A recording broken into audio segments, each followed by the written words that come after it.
And so that's why if you listen to the Elon thing, he's kind of like making a dig at OpenAI. It's like, oh yeah, when you're attached to a data center, of course you're looking fancy and smart, OpenAI, but put you out in the field, you're using way too much juice. You ain't got nothing. Your models are garbo because you're running a gazillion computations on the biggest LLM with 20 gazillion parameters, and you can't get an answer fast enough to make yourself useful. This whole thing is not going to work. So that's what I think he's saying. And this whole thing of like that's where it just blew my mind. Is I was like, you're telling me all this work on the car to make a split second decision of to go left or right is the exact same thing that the human robot needs to make a decision. That's the holy grail of making it cost 10 G's and making it work efficiently to where it's not annoying, is that computer that Tesla's already built. So this whole thing of like, what is the car going to do when it's not driving with its brain? I'm like, that is such a tiny sliver of who gives a shit compared to what the robot is going to do with its brain in its body where it can move. The car with a brain that's extra is like somebody in a hospital bed that can't move but still thinking. And it's like, yeah, we can like, that's great. But the brain in the body is the game changer. And so I think that's where it's like, for me, and I was even tweeting because I missed the shareholder meeting, and I'm like tweeting, like, I'm double checking. Did he really just say the hardware, like this hardware 5 chip that they're working on the car, that's the same Optimus chip? And at first I was like, no way. This is too good to be true. Is that actually? And then I like learned more about, and I watched the video, and it's like, holy shit. Like they're converging these two product lines. And so I don't know what you're thinking, Farzad, but for me, that is such a big part of the real world AI game changer. 1,000%. And so here's the additional layer too. Like, so correct me if I'm wrong, Hans. That same hardware 4, hardware 5 is not just inference on the car. It's also going to be training at headquarters. Correct? I don't think it's going to be training. I think that's being used to do I think the NVIDIA chips are used to train a new neural network. And then the hardware 5 and hardware 4 installations are part of the system that does the quality control on the back end to make sure that those systems do what you want them to do in the real world. Because when you do a full training run, you basically just threw out all the weights on the previous version that you had, and you have all new weights. When you have all new weights, then that means that all the little annoying problems that you had to solve the last time you made a new model, those pop back up. They're different this time slightly, but they're all there again. And so then you've got to go locate exactly where they all are, and you've got to go fix all of them. That's why it was a long time between when 12 originally rolled out and 12.3.6 when they finally had all that stuff ironed out and it was operating super smooth, super awesome. And then now that 12.4 is rolling out, like we're seeing a bunch of those annoying little things again. And then it's going to be the same, like from 12.4 eventually we'll be to like 12.4.9 and it'll be incredible and way, way better than 12.3.6. But then when we get to 12.5, they're going to have to go through that same process again. Like all that annoying crap is going to come back right at the beginning. Yeah. And we've got to iron all that out. And that cluster of those hardware 3 computers right now, the hardware 4 computers, once they get that set up, and then in the future, when they even go to hardware 5, those are a huge part of wrangling all those annoying things that pop back up when you do a fresh model. Yeah, no, it's pretty mind. So the thing that really blows my mind on this whole thing, Gally and Hans, is that if you think about hardware 3 today, right? The hardware 3 computer that's in the car right now that has already been superseded by hardware 4 and will be more than 10x superseded in about 18 months by AI 5 or however long it's going to be. There's exponential improvements on that chip. This hardware 3 chip is like 6-7 years old. And I think that's the thing like gets missed in this entire conversation. We're talking about a 6-7 year old chip that has been riding in Tesla vehicles, basically carrying $2,000 of dead weight, that has been using heuristics and has been overloading the CPU chip on that big chip, on that hardware 3 chip, up to version 12. And once version 12 came out and enabled the chip's ability to actually start using the inference computer, all of a sudden you unlock this massive amount of power that has transformed how the car can drive. Oh, and by the way, the 6-7 year old chip still is not fully optimized to take advantage of the inference compute and the code that Tesla is ironing out, or the AI code, whatever you want to call it, that they're ironing out in the headquarters. And then on top of that, you have hardware 4 already out, and you have AI 5 coming out in 18 months, right? And this is like, the conversation becomes, who else is doing this? Who else? Like, nobody else is doing this, not just on the car perspective, but trying to figure out how to maximize the hardware and software interplay to make a real world AI product that isn't just a feature. And this is like based on a video that I just saw from MKBHD yesterday, which was very, very interesting. The premise was artificial intelligence is not a product, is a feature, right? Meaning that if you think about most AI applications, they're just embedded features in an app or embedded features in an OS. It's not really just a standalone artificial intelligence product that works. And the examples that were used were things like the Rabbit AI, like the Humane chip, right? These are AI products that are completely useless, truly. So up to this point, AI has just been kind of a feature to most things. ChatGPT is an AI app on the phone. It's a web app on the web. But then if you think about hardware 3, hardware 4, hardware 5, and how this thing is enabling the Tesla vehicles to drive themselves and the humanoid robots to do useful tasks in the long term, all of a sudden you have the first true AI product, which is brought by Tesla, right? And that's huge. That's gigantic, but still not well understood by many people because we haven't seen the P&L show up yet. And we haven't seen it show up in the P&L. And I think that's what's preventing a lot of people from wrapping their head around this whole thing that's going on, is that they haven't seen this product come to life yet from a profit perspective, which then convinces them, that says, okay, this is actually a real thing. And then instead, people like us who spend way too much time researching this stuff, we're all like, yo, it's coming, it's coming, it's coming. Something's got to come from pairing the best talent in the world with billions of dollars in Capex and innovative ways of bringing this product to life, and hundreds of thousands of people testing the product in real life and being like, yo, this works, right? It's like, that's where the gap is. And the gap, I don't think, will be closed until this thing shows up in the P&L for other people to see. And I think it might already be like, when I rent a car, I always want to rent a Tesla. And this is a new thing that's happened to me because of autopilot on FSD, or like autopilot on the highways, and FSD. And I think that's already moving the needle for me. It's like, if I want to rent a car, I'm immediately on Turo looking for a Tesla, and I'm willing to pay more. And it's like, I rented a non-Tesla a couple weeks ago, and it was like, oh my God, this is a nightmare. And I was like, I'm literally never renting so to me, that's already pulling forward demand. Like, people are already, that's in the P&L already in some ways. And then the other point I wanted to piggyback on was the 6 or 7 years old for the chip. My Model Y that I'm like doing all these tests on, that's state of the art, is a 2020 Model Y with the old, like this. And I'm like thinking now, I'm like, okay, wait, if Tesla actually tried with all their new stuff to build a car now, imagine how good it would be versus my thing that's old. And then this is like my sort of devil's advocate take, because I don't know if we were recording or not, but to start, when you said Kahneman, the philosopher, Daniel Kahneman, I think.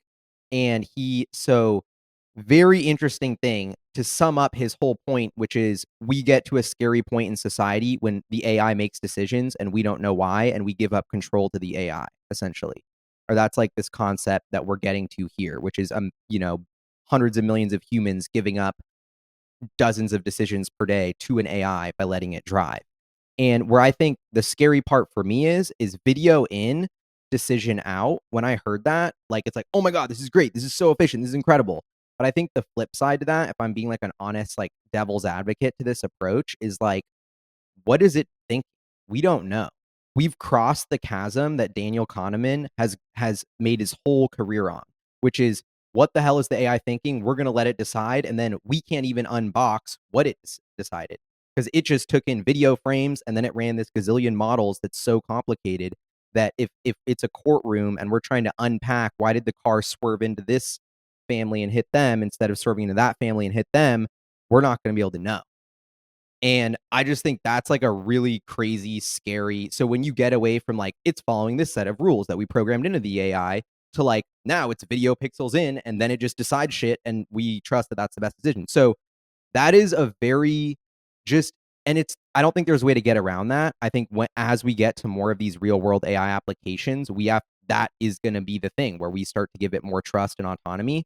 But I just think that's something I think about a lot, is like, you know what, that does kind of freak me out, because I have done that. And I kind of have a different take of the Tesla community because I've done the monorail tests. And then Omar had to be like, Gal, your monorail tests are so bad. You're embarrassing the community. Stop posting your videos. And I was like, you know what? You're right.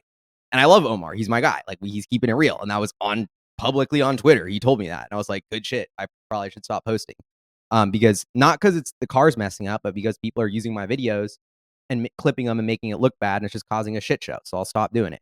But the flip side is that video, my car went and took a right turn up a one-way street, and like, I don't know why. And that was the dumbest decision to make. And so ever since that moment, I've had this like trust in the FSD, but also like this like it can do something weird and you don't know why it did it thing. I don't know. And so I don't know how we get around that as we get to this moment of turning it on. And I don't know. I guess I would pose to you guys, what's your take on this kind of lack of accountability or lack of understanding that we've given the AI? Yeah, I think it's a twofold sort of way that I think about it. The first one is, you know, if there is conclusive data that says within this system of AI that we don't, let's say, well, let's start from the baseline that we don't even know how our own brains work truly, right? The research around this thing is not even fully captured. Like, we just trust other humans because we understand other humans, right? Relatively speaking, right? Well, like, you look like me, you have 2 eyes, a nose, mouth, and you kind of look similar to me. So I'm going to assume what goes through my thing also goes through your thing. And so my morality should match sort of your morality. So I trust you to say, be my Uber driver. I trust you to be my pilot in an airplane, right? So this is the handshake that we've made, you know? And so, like, as you were speaking about the AI, sort of, we don't even know what it's thinking or doing. I could make the same exact argument when I get on a Boeing 737 and there's a pilot, right? And I'm like fucking shitting my pants because I'm like, what the hell's about to happen? You know, like, a little bit of turbulence hits. I'm like, okay, this pilot's about to kill us all, right? So, but the reason why I still get on that plane is because I know, statistically speaking, the chances of me dying is so freaking low that I'm willing to take the chance, right? Just like me walking outside, being alive on planet Earth, 100% of the time ends in death. Every human that is ever alive on Earth will die, either through natural causes, or a meteor hits you in the head, or you die because you die, right? Or you drink something bad and you eat something bad, you die, right? So it's like we're constantly like fighting with this thing. But ultimately, I think people make decisions based on the statistical likelihood that it's not going to end up in death. And I think this is one of the advantages of artificial intelligence, in my opinion. Like, this is like a devil's advocate to your devil's advocate. We're actually going to be able to gather extremely good data around the artificial intelligence's statistical likelihood of being, of ending up in a bad situation, like causing injury or death. And as long as we're honest about that data, then it's up to us as humans to say, okay, we have data that shows cars that are on artificial intelligence type systems like FSD are 10 times, 100 times, 1,000 times less likely to end up in injury or death, right? Oh, and by the way, it's a lot cheaper because there's no driver involved. Oh, and by the way, you have privacy because there's no driver in there with you. So, like, you know, the use case that I like to talk about with this specific privacy thing is coming home from the bar or the club during the weekend, and you're a woman, you know, and you're like, okay, I need to get home. What's the safest way for me to get home? Probably a self-driving car, right? Because, like, you have privacy and safety and security, right? And it's not even a woman question, it's just anybody question. So then you start layering on all these benefits on top of the very high bar we're going to have for safety, as we should. And I think over time, this becomes a no-brainer adoption of the technology. And anything that is like related to, oh, I'm scared that the AI will do something that I don't understand, it becomes I think the answer will be yes. There is a very small chance that could be the case, but you are statistically much better off trusting it than an Uber driver or yourself, right? Because we are flawed, right? How many people drink and drive? In Texas, it seems like half the fucking state drinks and drives, right? And the other half is on their fucking phone. So it's like, okay, what's the equation here? So that's how I think about it. Well, I have my last 2 cents, and we're getting super theoretical here, but I think my devil's advocate. I think I love that point you made, and I'm glad we're discussing this because I think I never thought of that, and I'm loving that statistical analysis of this, so I trust its decisions. But what you said at the beginning about everybody dying, like humans have this innate, like you're a pilot. Guess what? I know you're trying to go home to your family. I know you want to stay alive for that flight. I know because you're a human, you live by a set of operating principles and incentives that I can trust. If you're a computer model that lives on the cloud and you know I'm going to get fooled by good data, you could be like, yeah, we'll just give him good data until he trusts me and then I'll fuck him over.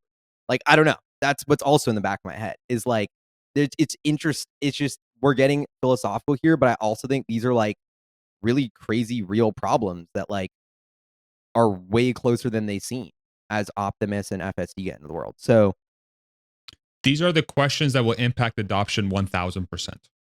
So I think that there's a rational argument to be made here, which is based off of what Farzad was saying, that like, do you care if you know that you're going to be 10 times safer in a Tesla robotaxi than driving yourself or having an Uber driver, but you also know that whenever the thing that happens that causes an accident, you know that you're not going to understand why that accident occurred. Like, would you make that trade-off? Would you be 10 times safer if you knew that you wouldn't understand the corner cases?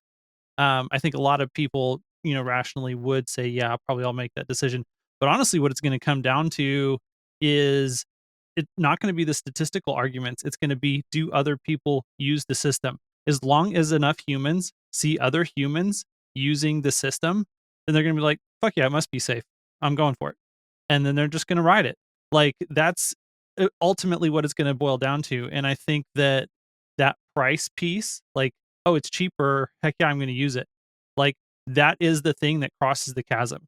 That enough people aren't really going to be thinking about the safety. Like, there's enough people who only care about the price variable to get enough people using it that then other people will see the people that are using it and assume it must be safe. I 1000% agree with that. And let me throw it out another point. People smoke cigarettes. People smoke cigarettes, y'all. And that thing is not very good for you. People drink alcohol.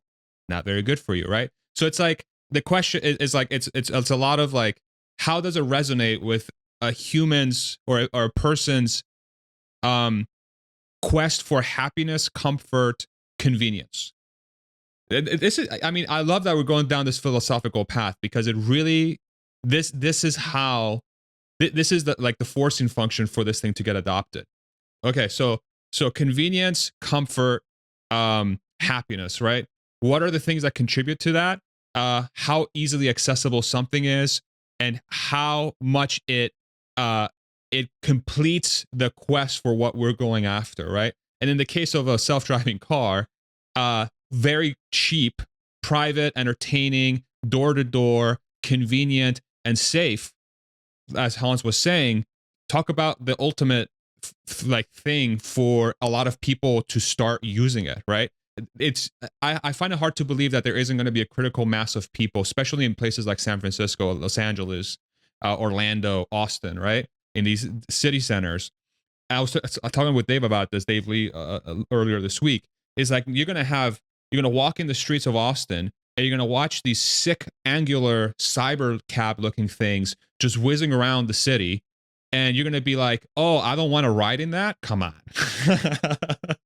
Oh, and that's cheaper than an Uber and Lyft. Come on. And there's no one else in the car with me, and it has a 6 sound system, and the seats are aired and cooled, and it has a screen in there, and I'm gonna be able to watch a movie while come on. Come on. I like it. I'm in. Yeah, that design vibe piece of it is also a huge underrated factor. Like, if Franz does his job, which I like, dude, that guy's a rock star. Like, I'm excited to see what we get on 8.8. Like, I think just that factor alone will probably be enough to get enough influential people to use the system to where you start that flywheel of other people just thinking it's cool. And I think that the price thing, like what you said, Hans, I think that's if it's as cheaper an Uber or cheaper, like that's just gonna get people. People take the bus not because they love the bus or because it's super convenient, but because it's the cheapest and a ton of people take the bus. And like that'll be the robo taxi. And like the second like I don't know. I just think there's so many use cases, like this scenario of like you want to go home late at night but don't have a ride, and the second it's the cheapest, safest ride and you had the best experience, like you're never gonna do Uber again. So that's where I kind of think my whole theory is of like an overthinking, will people trust it or not? I think we're onto something philosophically, but I'm also like, I guess really none of that's gonna matter if it's just fun and cheap the first time you use it and it works well. Like, as long as it works good the first time. And I also think that's another thing of like the more practical stuff of FSD. Like, this is what I keep pounding the table on is like turtle mode to go more chill. But like the first time somebody gets an FSD, like if I'm any product, like why do you think Apple puts a lot of attention to their packaging? It's the first moment you have with their product. The first moment I have with the Tesla FSD is when I get in and it's my first ride. That first turn, that first stoplight, that first acceleration. Like, let those all be gentle and smooth. Let's let the code start at super chill turtle mode. And as the drive, if you're a new rider, and then by your fifth ride, we've got you up to full chill mode. Like, I don't know. I just feel like Elon and the engineers and the early adopters are a little bit too like you're in the car with Omar. It is the Wild West, dude. He's like maybe not as much anymore, but like back in the day in FSD, it's like whoa this and like that, and like he's doing the dial and he's doing this, and it's like it freaks you out, and you're like I don't feel safe right now. Like I'm holding on, like, and it's not the technology, but it's like so I almost think Tesla FSD would be its perception, because a lot of people, when I take it, the perception of if the car is driving itself and turning the wheel and it's turning as fast as I would in a turn, it feels too fast to the passenger because no one's in it, and it like really messes with your brain. You feel unsafe and your cortisol levels spike. Not an enjoyable ride. So this is my biggest thing with Tesla is like we need to get out of engineering theoretical numbers mode and get into like let 100 people, including grandmas and random people, in your car and ask them what they think when they get out. And I guarantee like half of them will be like, it was too fast and crazy. And this is like my big pound the table thing of I'm curious what Farzad's going to hit me with. And this is in my, for like my investor brain right now is so pumped on Tesla on this next 10 to 20x the FSD could bring, that the way my brain works is I will devil's advocate poke every single hole in that thesis until I have convinced myself that it's going to happen.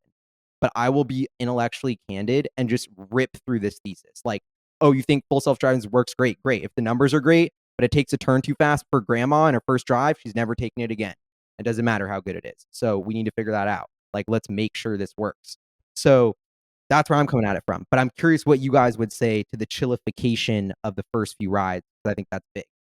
Chillification is a really cool term. So I agree with you that it's important for the car to have the ability to adjust its driving style to the passenger's expectation for what a successful ride looks like.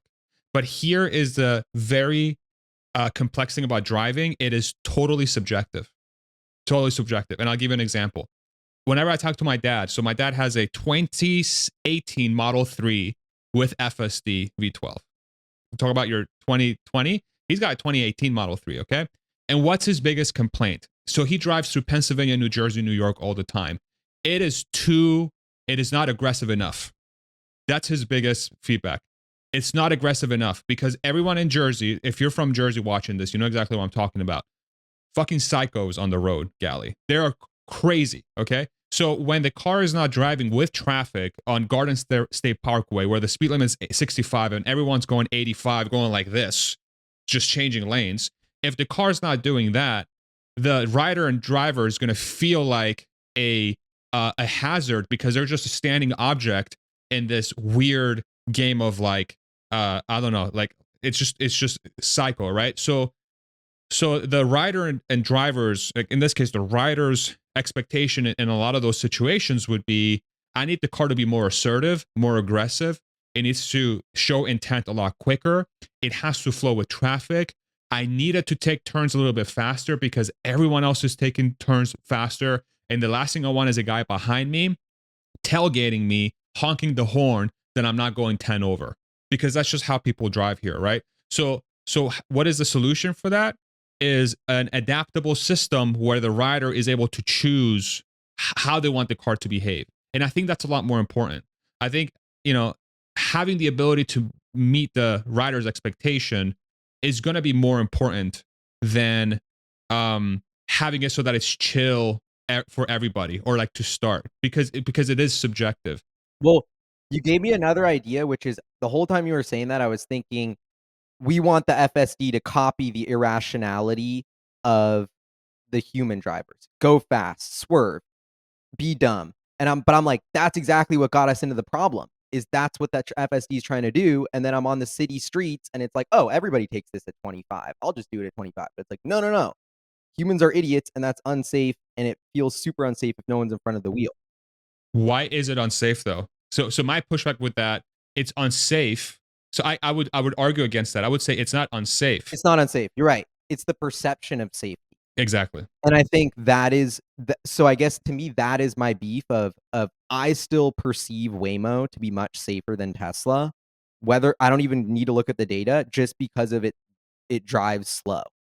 And to me it's like I keep harping on this thing of like I think it's because I'm in Seattle and the roads are not 2-car length. There's car parked on both sides going anyway, and there's like barely enough room for one car, but it's a 2-lane road.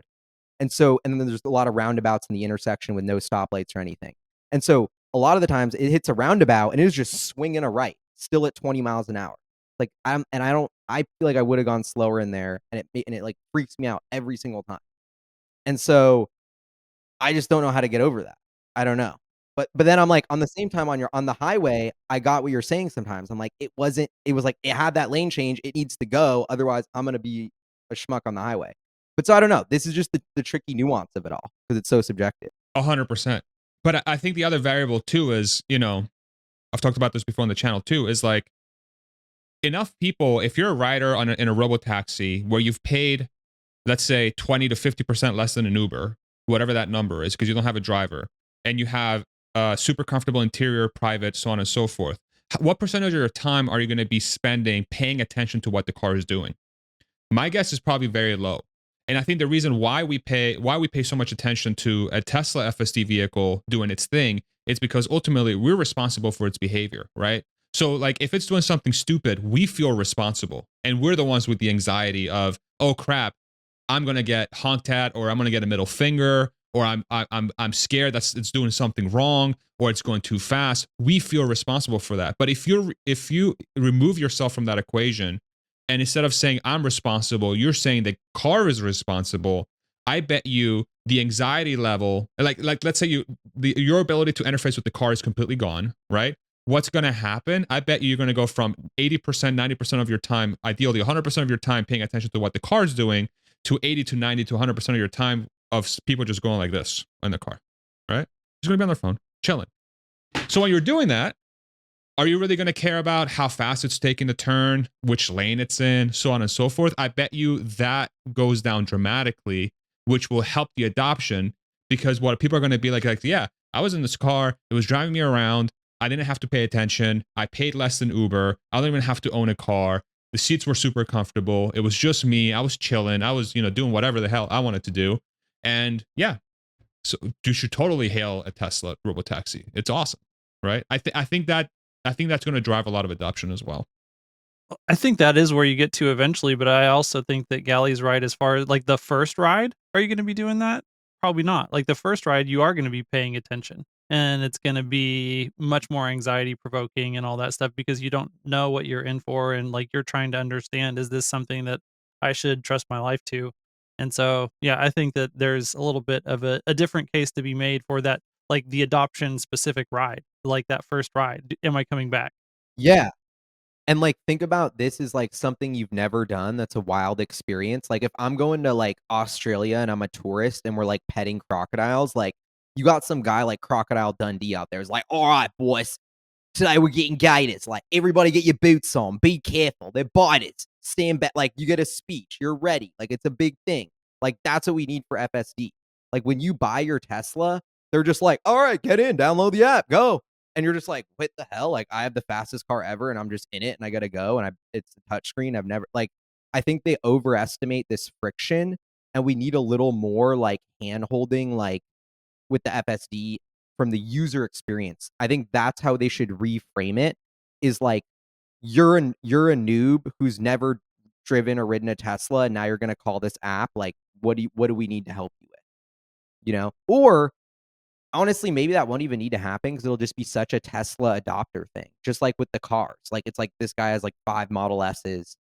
Like I'm thinking of Soph, and then he bought or Soft, and then he buys his other, and then he's like got it's just like the same super customer. So I think we're gonna be the first people to do the robo taxis. It's gonna be the Tesla fans, and maybe that'll work perfectly. I don't know. I don't know if we're spending too much time on FSD, but I'm hyped. I'm very curious how it all unfolds. I think the predictability, I agree with your point. I think I would frame it as the car needs to be predictable and it needs to act how the passenger perceives it should act correctly. And that's subjective based on the rider. But I think if you're able to offer a setting that says chill or get me there as quickly as possible, let's say those are the two modes, then I think that maximizes the number of people that would be able to do that, like feel comfortable. What about this? A 30-second to 1-minute video that you watch. So when you engage FSD for the first, and it's like I'm like souped up. It's like the music's going, and it's like we decided that cars were computers in 2016. Since then, we've been collecting billions of miles of data. Like this, and it's like, dude, we've tested it in every environment. We've deployed this to the fleet of millions. Now, after testing it forever, we're ready to bring this technology to you. And it's like just makes it epic, but it also tells you about it, and you're like, holy shit! Like I'm getting it. Like yeah.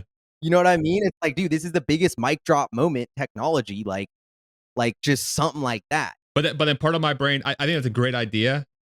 And then my other part of my brain says, just make it 50% cheaper than Uber. Yes. Literally. Just make it 50% cheaper than Uber. And then people will be like, I don't give a fuck how it drives. Get me to the airport for $15 instead of 30, or whatever that number is. Okay, so Farzad, when does it happen? When do we actually get it? Because this is where nobody's trying to put nobody wants to say because nobody knows. Like I've said it like 1,000 times, bro. What are you talking about? Because okay, then when do you think like when does it really happen? I don't know. I'm kidding. I think that ARC has a compelling point of view that it's within the next 2 years that we get the commercial product. Here's my thing.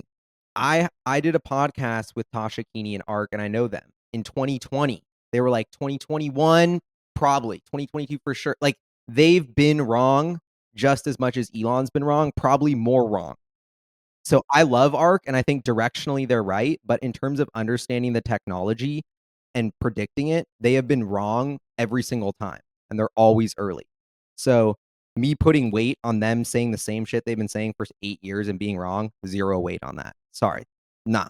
Yeah, no, I get it, but in this instance, I think I do. So I've been kind of skeptical of them, but I think at this point in time, I actually am flipping to where I agree with them for the first time in a long time. And the Okay. reason is just going back to what Farzad and I were talking about earlier, where the state of neural nets, where they're at today, is that we've got incredible hardware and software. Some of it in the case of Tesla, like it's the hardware 3 and 4 computers in the cars and the neural nets that they've produced. But if we step back from that and we think about like GPT 4.0, that what that is doing right now is incredible. And the way that it's doing it is the thing that people don't understand. And even like I've looked at this for literally years trying to understand it, and it finally hit me this week that the point that I was referencing from Daniel Kahneman was, we have two different types of thinking that we as humans do. We have automatic thinking that is fast. It takes very little energy and it's completely unconscious. So like all of your gut reactions and responses, like if you're not consciously thinking about the thing that you're doing, that's system 1 thinking. Everything right now that we do with artificial intelligence, whether that is FSD in the car or GPT 4.0 in the cloud, it's almost all system 1 type thing, just automatic. Like, what is my gut reaction to this data that I'm presented with. And I'm not going to think about it over the course of a number of cycles. Like I'm just going to take in the data and I'm going to gut react to it.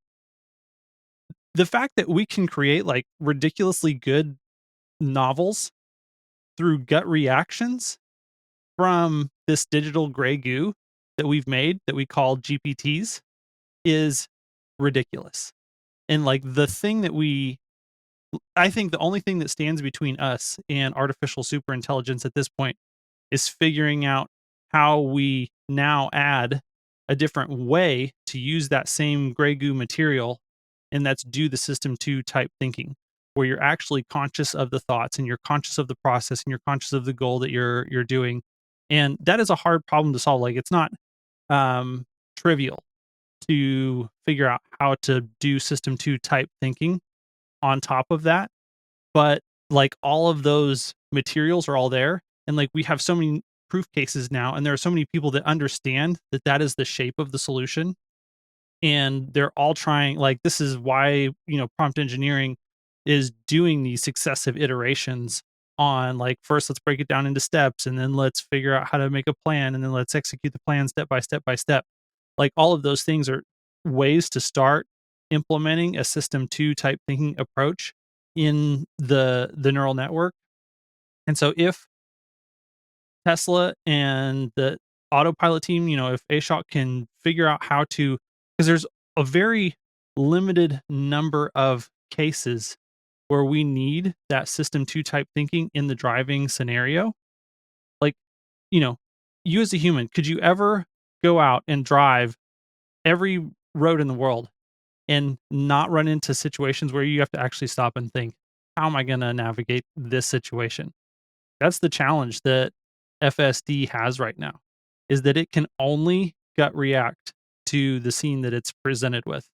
If they can add that one little piece, and I'm betting that sometime in the next 2 years that they do add that one little piece of being able to do system 2 type thing, and that one thing will even be able to make hardware 3 capable of safety and performance that we can't even like believe today. Crazy. I think I'm a skeptic, and that you didn't answer my question, which is when are we going to get the first autonomous ride? Like, and I think everyone's so scared to say it because there's such a big chasm to cross of nobody in the car and Tesla assuming that liability. And I don't know. June 2025. They're okay. June 20. I like that. I'll take over on that. Write it down. Take it to the bank. I am. I'm writing it down. Oh, he's actually writing it down. Well, it's just interesting because I don't know. I'm torn. I think I'm 50-50 on if this will happen or not. Like I genuinely am 50-50. Like I don't believe in this, blind faith they will achieve the self-driving car. And as much like I believe in the system and Elon and everything, but it's also like something could happen to Elon. Like I don't think they have it fully solved, and that's why they're about to spend billions of dollars in Capex on GPU training, which is a massive new expense. So all of a sudden, this incremental mega margin software is kind of not actually happening because we're going to have to remake all this billions in Capex that we didn't see before, which is now excess training costs because we can't figure out how to get enough interventions to make it safe enough because it's too good. So they're still throwing billions of dollars and engineers at this problem to strategize how to get it good enough to where regulators can approve it. That's the real status quo. It's not a binary, like, just keep pumping data and it'll do good. No, it's like, well, we're building $1 billion new machine to figure out how to process this data to figure out if we can make it better, So it's a lot more in the gray and in the flux than people realize. And that comes back to like, that's why we need Elon. And we need Elon working his ass off every day with those engineers to push through this to figure it out. That's the only way it's getting done. And I believe that if Elon quit tomorrow, we wouldn't figure it out. They wouldn't have the management who has the guts to be like, yep, we're going to break the law in this one jurisdiction this one time because we got to do it. And that's what we'll have to do. And then we'll have to fight it in court. Like they're just not going to have the balls to make the move to actually do it. Because they're going to have to do this big moment of like, pull the trigger. They're going to have to do that. So that's going to be a big call. I don't know. I think so. And I think what you just outlined is why two things. Why the market doesn't buy it, right? I think that's number one. And number two, is how fucking stupid the no vote would have been for the comp plan, right? So you just highlighted like the two things, right? But the third thing I would throw in there too with the compute is that I agree with you that it's still hazy somewhat when self-driving robotaxi service hitting the P&L will arrive. I agree with you there. But I don't think the Capex that's going into compute is really indicative of how difficult the problem is to solve. Because the thing we have to remember here is that Capex is also for the bot. We can't forget that, right? This is securing chips, training, inference for the next 10 to 20 years potentially in a nascent technology where Tesla's taken a novel solution to try and arrive to self-driving, right?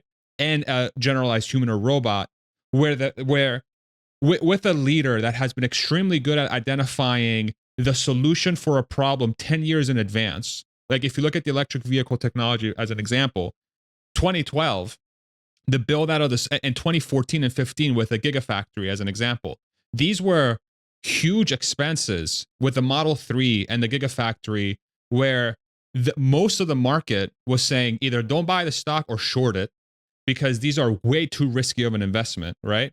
But that leader said, this is what's required to get Tesla to 1 million, 500,000, 2 million car manufacturer that has gross margins above 20% and is generating a very healthy net income that's going to allow the company to reach multi-$100 billion valuations, right?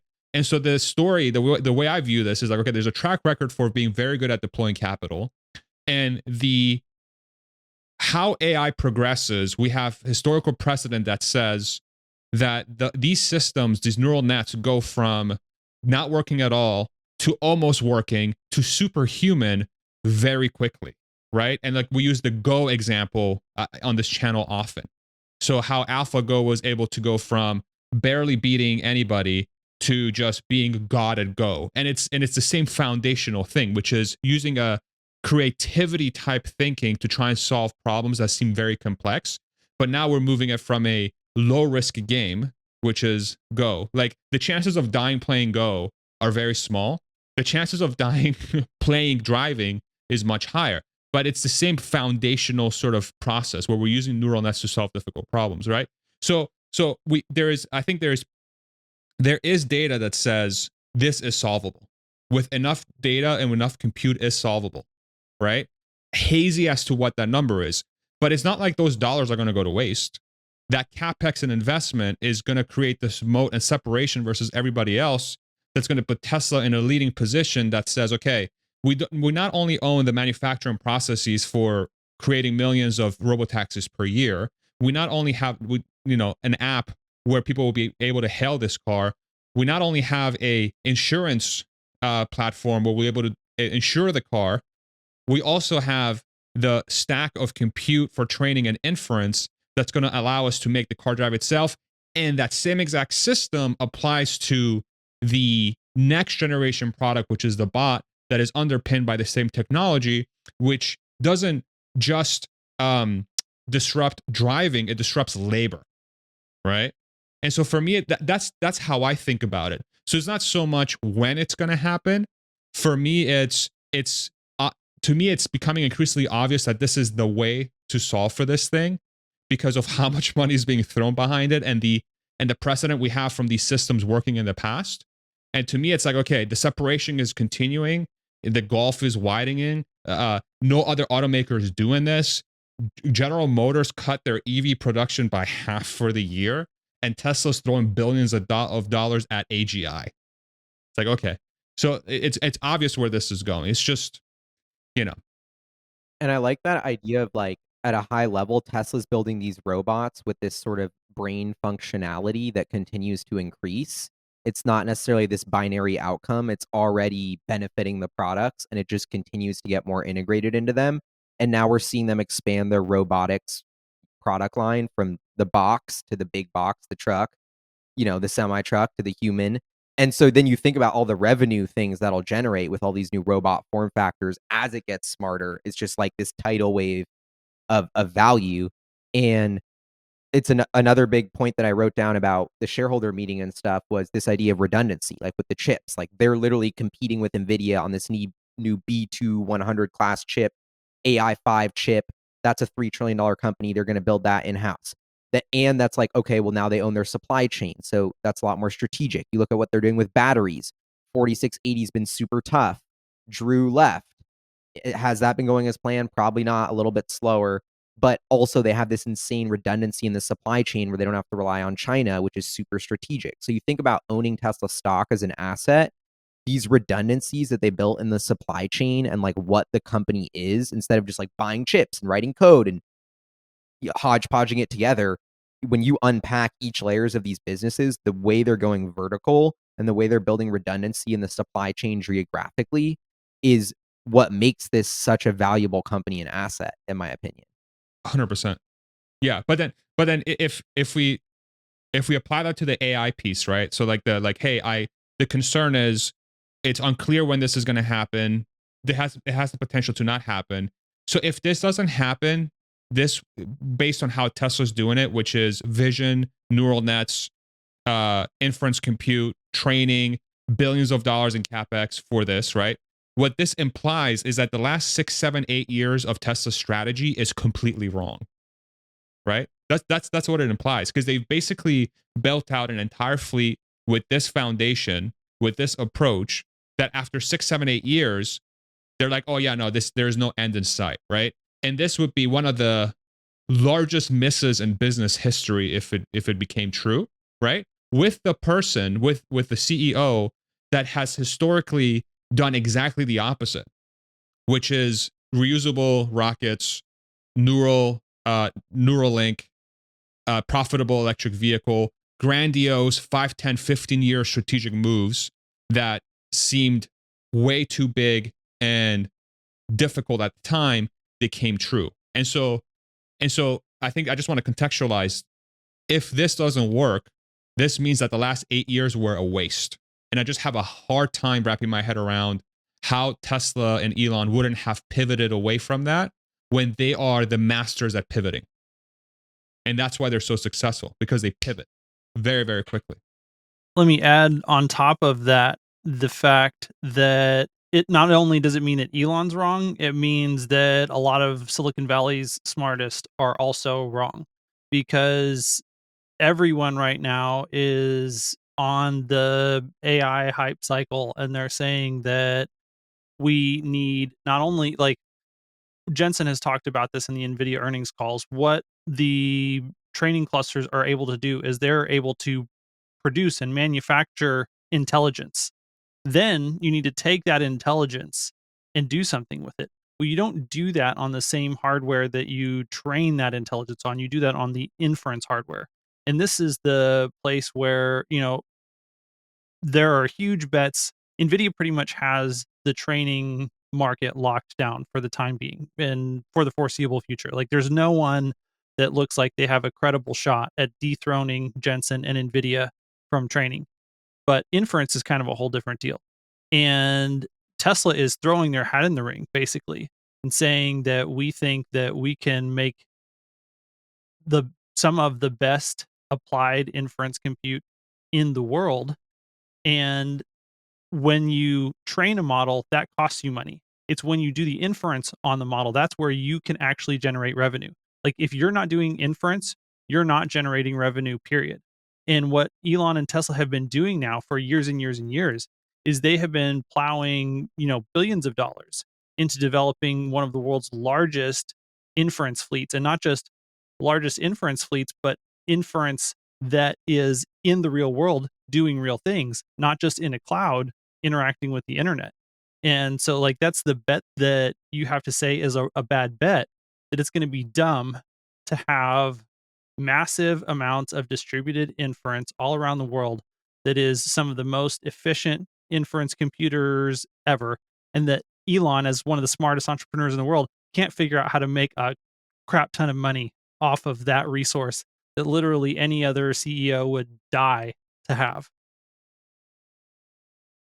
Not to say that we're right either, right? I think that's sort of like And I think that's why I love your line of questioning, Gally, because that's the sort of like, you know, I think that's how most people approach this logically, is like, this has never been done before. This is different from everybody else. It's not a proven technology in this space. How do you know it's going to work? And if you keep missing timelines, right? You're years late, and you just are throwing a bunch of money at the problem, and you don't have a set goal that says this is when it's going to come out, right? I think that's a very smart line of questioning. I think 8/8, the August unveil, I think that is going to answer a lot of those questions. I think it's going to make the road a lot more clear for people that perhaps are on the fences. So Elon's been right in everything, but I think in the one thing he's gotten wrong maybe in his career so far is perception. Because if you think about Elon's reputation in Seattle right now, it sucks. And it pisses me off, and I don't know why. But a lot of liberal people hate Elon because the mainstream bashes him. And it's ridiculous, and I hate it, and it sucks. That's a perception problem and that I hate to even acknowledge, but it's like I genuinely can't bring up Elon Musk at dinner parties because in Seattle, because it just is such a topic of like, that guy's such a fucking asshole. Can you believe that? And it's like, what? I bet you 80% of the people don't even believe that. They're just saying it because they fit in. Yeah, they don't know and they don't believe it. That's what I'm saying. So with FSD, it's about perception. That's my point with this. And it's about the perception of trust and the perception of safety. And the mainstream media is foaming at the mouth. And I've experienced this personally, to take every single FSD clip and strip all credit, edit it in the worst way. They took my like 3-year-old FSD clip, put in F60 minutes Australia. I didn't even know until people in Australia are telling me. They're like, dude, your clips in Australia is showing how dangerous Tesla is on TV. What? So that's where I get worried. Is it's like, I just think they are the AI powering every single news feed in the world is Elon Musk fucking up is the #1 click engagement post. Tesla FSD crashing and killing someone combined for #1 FSD. We have AI foaming at the mouth to turbocharge any fuck up in this technology to everyone's newsfeed instantly and to cause the biggest public backlash we've ever seen, to have a literally this is what I'm actually concerned about, a Luddites revolt in the street moment where they literally, like in San Francisco style, burn the Waymo. They burn the Tesla cab. And they're like, fuck the robots. This is unsafe. Elon's a piece of shit. There's cobalt in this thing. Like, and it's just like, we've lost the war on reality. So that's my final thing. You guys have debunked every case against FSD. I mean, Tesla's my #1 stock. I haven't sold any. I've been buying every couple of weeks. I'm trickle buying here. I'm adding. But that's my other thing that keeps me up at night is I'm like, God damn it. Like, we can't even afford one mess up on FSD because we're just going to it's just going to turn into the FUD shitstorm that we've seen now is nothing compared to what could come if we're not careful. I agree.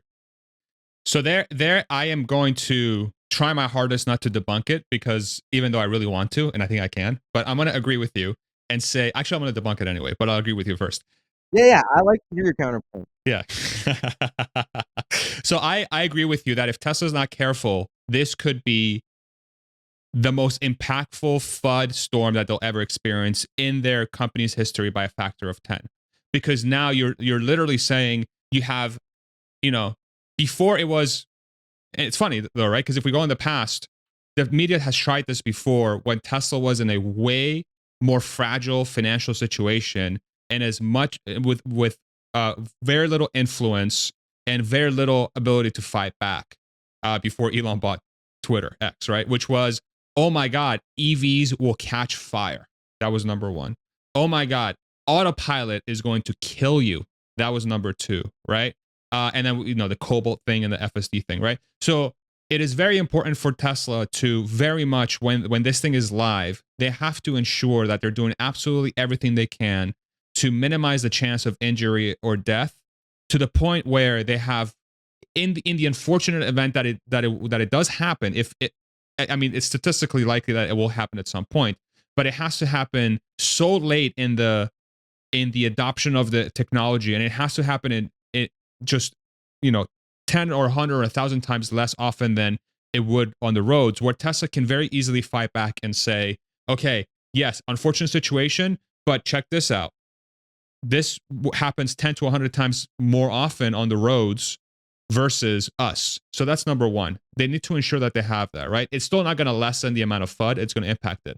But what's the second way that you just make that FUD almost like it doesn't matter? If you can pair that again with cost. I'm telling you, the cost variable is so huge here that if they can be like, yes, unfortunate this crash happened, it sucked.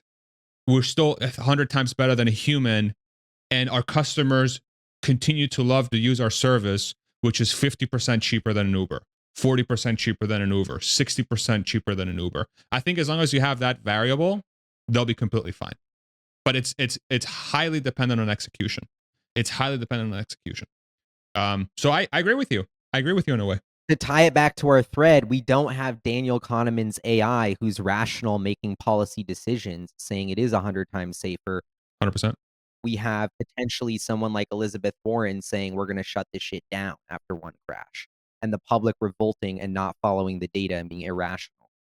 And I don't know. It's interesting. It's because I'm thinking about Cruz, because Cruz had this incident where Omar was describing to me what actually happened. I was like, oh my God, it sounded like a night. And it was just one bad crash, and it's like, boop, billions of dollars, every vehicle off the road overnight. Well, but that wasn't just that one incident. Yeah, so that was that one incident, but then the second thing was that their safety data was significantly below everybody else's. They just had terrible numbers. And so California was yanked them. But then if you look at Waymo's expanding. And Waymo has 17,000 miles between interventions. Right? So it's slightly more than a year's worth of a human driver worth of miles between interventions. So this is my point. The bar is not as high as we think it is. The bar is not as high as we think it is. Screw Tesla versus Waymo. Waymo is our ally here. Like what you just said. 1,000%. It's like Waymo is going to help lobby for this. Waymo's going to make it normal. Waymo's already made it normal. They've done so much work already. I mean, it's unbelievable how much, like, they should be applauded for doing what they truly, every self-driving company that has been operating thus far should be applauded, because they're laying out the groundwork for companies like Tesla to be successful. You know, it's huge. And you got me so hyped on your vision of going around Austin in the cyber cabs and them whirring around and being like, dude, you're not going to want to get in one. What? Because you see the Cybertruck and the road looks like the future, but it's one Cybertruck and one dude driving it. If this Robotaxi's doing trips in downtown Austin every 20 minutes, I'm seeing it all day. Exactly. Dude, like, what about the billboard opportunity that Tesla could just, whoops, rides are free. They're just making money on ads. How much money are we making now? Like, I'm like, I don't know. But like, why not? But to get to more of the exciting part, like, I think that's going to be so cool. It's going to really finally, like, we got a taste of it with Cybertruck, everything looking and feeling like the future. But I feel like this cyber cab is really going to bring us into like Jetsons in a new level. And it got me fired up when you were doing that, the little vision of what Austin's going to be. Especially if Franz and the Tesla team had the foresight to put some sort of a display on the outside of the vehicle.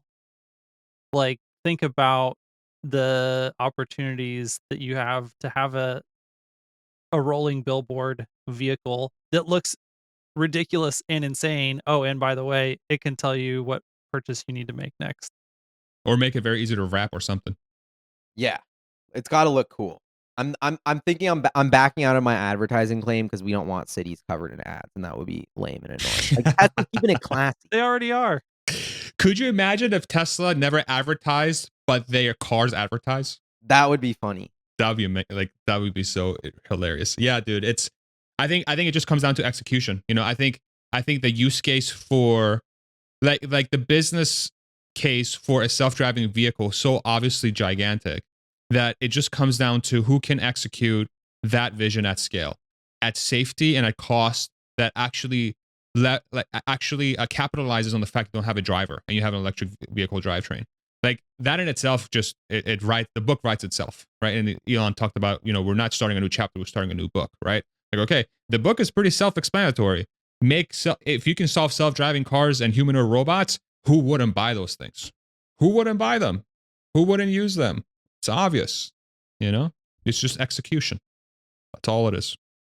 And then I think it becomes on Tesla's burden to think, how do we design cities and what do we want our lives to be like? Like, if you really play out what Elon's saying with like no shortage of labor, like a massive increase in time, like I think a lot of US cities have poor layouts now and they're designed around cars and transportation as like limiting factors.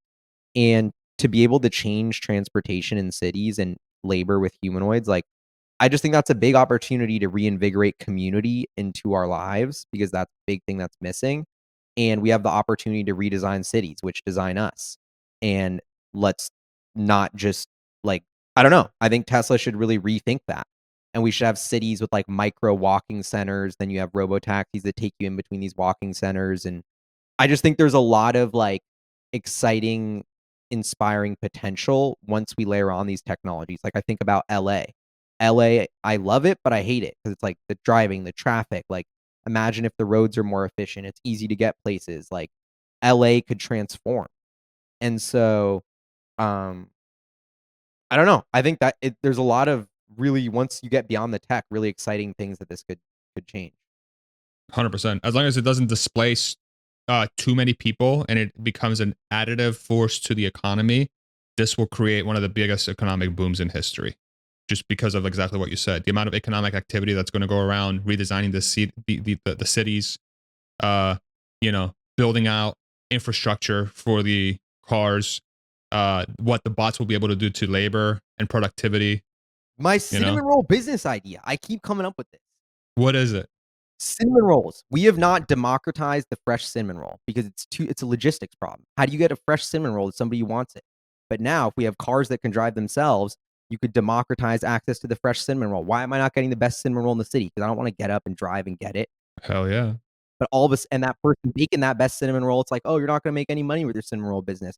Guess what? Now your Tesla bot's helping you make it. Your robo taxis are delivering it. Everyone's got the best, freshest cinnamon roll in the world. The best bakers getting paid more. Who thought bakers would be billionaires in the robot revolution? But they're going to launch the IP of the best cinnamon roll. It's just like you can't even like the ideas for businesses and economies that this is unlocked. It just makes me like so fired up. Like, you know what's my favorite one? Like one of my favorite ones is not that I would use this, but I'm just thinking about it like back in my day. Why wouldn't every club own a fleet of robo taxis where they can offer free transportation to and from if you get bottle service? Or it's just like me and my friends are buying enough drinks, just come swoop us at my place and drive us 10 minutes to the club or bar. And the bar foots the bill. Something like that. Because it's going to be so cheap. Because they're going to make extra. Waiting in the cyber cab for you and your boys to get there. Like, why not? Dude. It could. This is the new like Roaring 20s that could be epic. Like it could be like a really because that was actually the big thing with the full Waymo ride. The vibe when you are in a full self-driving car is it changes the game. When it's truly it is a kickback in there and it is so fun. And I can't wait until that's like in every Tesla. I mean, all these things that we're talking about, like it's just problem solving capacity. These are problems and they're hard to solve for various reasons, but what is it that it takes to solve problems? Labor and intelligence. And that's what Tesla is talking about. Like the Optimus robot plus AGI is labor and intelligence. And all of a sudden there's like these are two use cases, but we could talk about, a bazillion different problems. And the thing is that the more problems we solve, the more it creates new novel problems. Like there's all kinds of problems that we have today and how do we make use of these LLMs that we have that that wasn't even a problem that existed 2 years ago and now it exists, dude. And so like we create more problems as we go along and we create more problem solving capacity as we go along, and the value of all of that just kind of exponentially increases over time. Bro, my wife makes a killer sourdough, like the best bread in the world, okay? Why shouldn't we just get a robo taxi? Lies. I love Cindy, but these are lies. Brittany makes better sourdough bread. We're going to have a wife off, bro. Let's go. Wow. Okay, so we live in a neighborhood where a lot of the people that live here do a lot of stuff like this, like they do baking and whatever, okay? Okay, so load up, one of the ideas here, load up the car with sourdough bread, put it in bins with the people's names and just have the car deliver them every single day. So you take out like hours of labor of driving around delivering and you just do it. And then all of a sudden neighborhoods become like homes become legitimate places where people can make a living because the transportation cost is so low. You know, it's crazy. It's nuts. HOAs buying bots that perform neighborhood level services. Love that. Yeah. I think it's gonna be up to us how we use it, how we use the technology. It's so much creativity. It's crazy. All right, Gally. You want to send us off with some wise and words or some extreme vision of the future, or just any parting words? I don't want to put too much pressure on you. Well, I feel like the luckiest investor in the world because we've got Elon Musk, who I think is a once in a generation entrepreneur. And we just locked him up and incentivized him. I guess locked up's a bad way to put it, but like we are partnering with Elon for this new book. And I've spent my whole time investing in startups, studying companies. No one has come close to creating world-changing impact and companies and just making things that look like art like Elon. And I think to have him with so many resources, a fleet of millions of cars, billions of dollars in the bank, the world's largest factory, his company, his shareholders backing him being only 50, 51, him going to be more motivated than ever, us aligning incentives. Like we are gearing up for one of the most epic decades of capitalism ever. Just it's going to be a golden era of technology, and everything that Tesla's working on now is going to look like a joke to the impact they're about to have. And we've seen them go 0 to 1. Now it's about 1 to N and bringing this sustainable technology to everything in the world economy. And we have, and like Elon, like we're partnering with Elon the next decade on this. And I just think this is the best show on Netflix. It's the best. It's just an exciting privilege to be a shareholder, to have Tesla be public, to be able to like be at this moment in history. And we're going to look back and be like, wait, Tesla relocated in Texas. And like, that's like, we're going to look back on this moment and it's going to be the start of this insane Westworld era of society that is profound implications for how humans live on Earth. And I don't know. So I just think it's worthwhile to take a moment to get out of the like, oh, Tesla FUD, this and that, and be like, we are part of a movement that is changing the world that nobody thought would succeed, that is bigger and more powerful than ever. And like, all you got to do is sit back and watch the show. So I love that. Built in Austin, Texas, baby. Let's go. Let's go. Austin, Texas. Let's go. When you moving here, Gally? Thanks for having me on, Farzad. Appreciate it, bro. Always great. Yeah, of course. You moving to Austin or what? What's going on? You moving here? No, I'm a nomad, bro. I'm everywhere. All right, I'm good. in Austin. Yeah, you stop by. Next time you're in town, let me know. Yeah, we'll sync up for sure. Where can people find you? At G Filchi on X, Hyperchange on YouTube. Yeah. Awesome. And add HyperGuap as well on X. HyperGuap is my VC firm. If you're a startup investor raising capital, we're fun and amazing stuff. So. And what about your awesome show? You got an awesome show. Oh, 2 VC Bros. If you want to see the world's worst sitcom about VC, 2 VC Bros. Written by and starring me and my business partner Aiden. So definitely check that out. It's actually really good. He's being modest. It's actually pretty funny. Like you guys do a really good job with that. It's super entertaining. Ooh, yeah. Damn, okay. It's awesome, man. Awesome. Nice. All right.